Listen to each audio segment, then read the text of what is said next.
So question 8 we have here.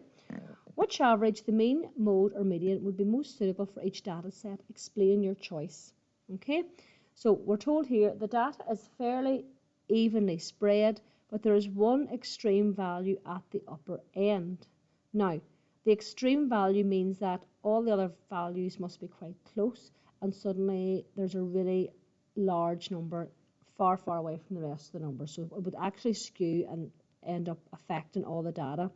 So if, for example, you were to pick the mean, if you add up all the values, this very high value at the end, at the upper end, if you add that on and then divide by how many values are there, it will really give you a very skewed idea of what the mean would be. Okay, so you could use the mode or the median there, would be the most suitable one. But it says because they're fairly evenly spread, apart from this one, well then maybe the median would be the best one to pick there. Okay, so the median there would be the best one to pick because they're nice and evenly spread, and we don't want to use the mean because of this very extreme value there. And then we can say there the extreme value will affect the mean.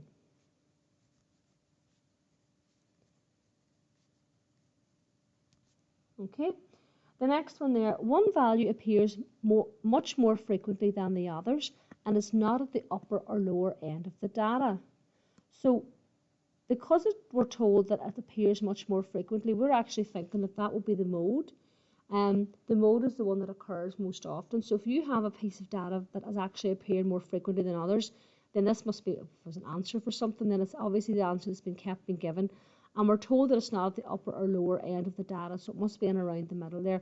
So the mode actually would be the best one to do there because we're actually told something appears more often than the others. So the mode would be there, and just to give a little reason, because the most common result represents the data set best. So the most common result represents the data set best. Okay, so that's kind of for that one there, because you're kind of hinted there that your one appears more frequently, so the mode will be the best one there to use for that one. Okay, now the next question we'll look at is question 9. Okay, we'll just flip over here. And this one here I said to you was a lowest common multiple one.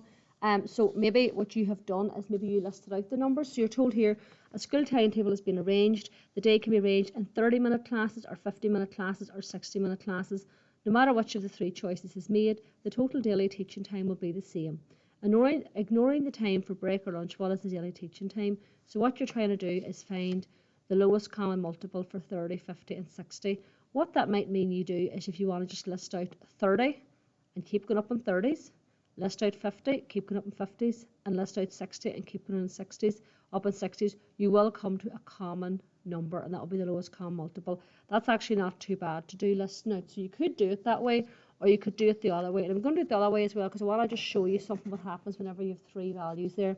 So the first thing there is to, first of all, write all these here as a product of the prime factors. So we've done this already, as if you remember how to do it. So 30, I'm just going to look for, start off with 2 there. So 2 times 15, circle my 2. 15, 3 goes in there, circle my 3, and 5 goes in there, circle my 5.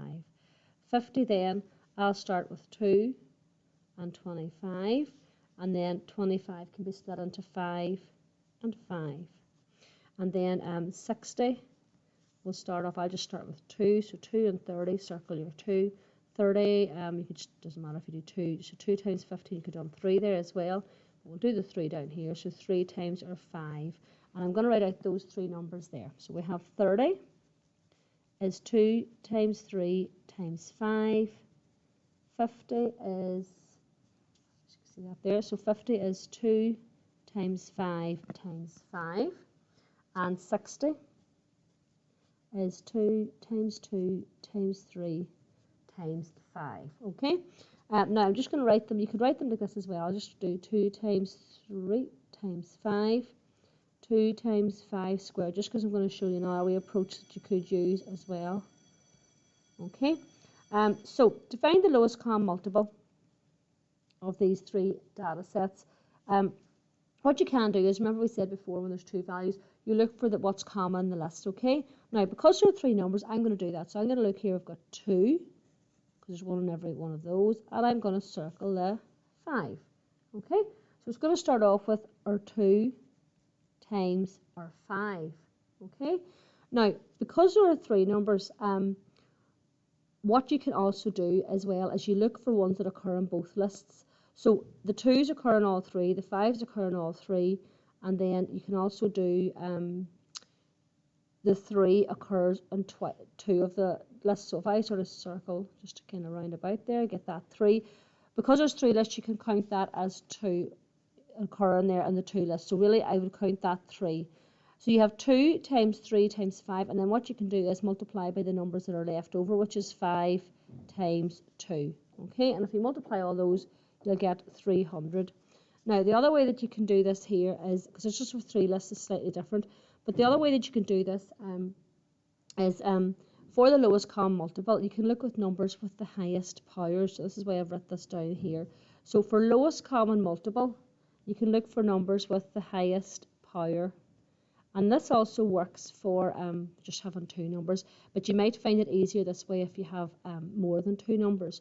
So for the highest powers there, basically it means look at the 2's in all the lists. Which of these 2's has the highest power?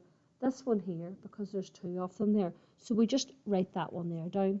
Okay, so we've done the 2's. Let's look at the 3's. We've got a 3 here, and we have a 3 here, and then we've got no 3's here. So the highest power here is just a 3 to the power of 1, or just 3, because there's actually no 3's here. So we write that down there as well then. Okay, because there's only 1 3, so we just write it down because it just occurs once. And then you look at the 5's. Which of these 5's has got the highest power? Well, that's the power of 1, the power of 2, the power of 1. That's got the highest power. So you would write that down like that. And you can see here 2 squared, there's your 2 2's. And then there's your 5 squared would be there, and that's your 3. And that gives you 300 as well. So maybe for 3 numbers, you might find it easier to do it that way. So I always think it's easy to remember it as in the lowest common multiple. It's the opposite. You look for the highest powers. But you can still do it this way. Look for the things that occur in both, on all 3 lists. Write those down first, and then look for anything that occurs in both lists. And then these here are left on their own because they don't occur in anything else. And you just write those down. But you can do it this other way for a list of 3, which you might find easier. The other way just to do it as well, with these numbers, it might not be so bad. So the answer there is 300. First one, we finish this off. So the question asked, what is the daily teaching time? Well, it doesn't give units here, but that's 300 minutes. So in hours, divide that by 60 gives 5 hours. And we'll put in there 5 hours. Now the marks for that there is, for these 3 here, I'll double check that marks, give me a wee minute there. I think it was maybe giving you 2 marks for that. Let me just see if I double check the mark scheme there. Yes, so it was giving you 2 marks for getting these 3 here done is 2 marks, okay? And then whenever you do your, write them out as, well, when I say actually 2 marks, it wasn't just for doing these. The 2 marks was actually for having them wrote out in this format. So it's not enough just to do these. So the 2 marks there is for this part here, really, having wrote them in that format, okay? And then you get an answer for getting your 300. And then you get an answer mark for down here. Now, it says in the answer mark units as well. So if you had forgot the units here, you would lose that mark, okay? The other way there I was saying that you could do it for these 3 numbers, 30, 50 and 60, okay? All you have to really do is you could just list those because they're not probably too bad to do. So you could just start at 30 and keep going up 30, 60, 90 and so on. Then you could start with 50 and go 50, 100, 150 and so on. And then you could start with 60, 60, 120, 180 and so on. And just stop when you get to one number and you'll get 300. And obviously, I suppose you realise when you get up in 50s, it has to end in either, it has to be a 50s or a 100s number. So you could probably speed it up by doing those ones first. Okay?